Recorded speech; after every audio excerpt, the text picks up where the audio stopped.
மயிலாடுதுறை மாவட்டம் சீர்காழி அதன் சுற்றுவட்டார பகுதிகளில் காற்று சுழற்சியின் காரணமாக 1 மணி நேரத்திற்கு மேலாக பரவலாக கனமழை பெய்து வருகிறது. இது குறித்தான கூடுதல் விவரங்களை தர இருக்கிறார் செய்தியாளர் உத்தமராமன். வணக்கம், விவரங்களை வழங்கலாம். வணக்கம்.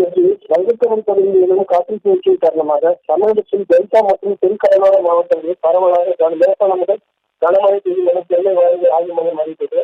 மயிலாடுதுறை மாவட்டம் சீர்காழி சுற்றுவட்டார பகுதியாக வைத்தியகுளம், பெருநாள்கள், கொள்ளிடம், திருமணத்தில் திருவள்ளுவர் உள்ளிட்ட பல்வேறு பகுதிகளில் காலை முதலில் வானம் வேகமூட்டத்தில் காணப்பட்டுள்ளது.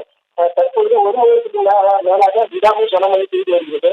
இதனால் சாலைகளில் பெருக்கெடுக்க உள்ள மயில்களில் வாகன ஓட்டிகளில் பொதுமக்கள் அவதி அடைந்துள்ளனர்.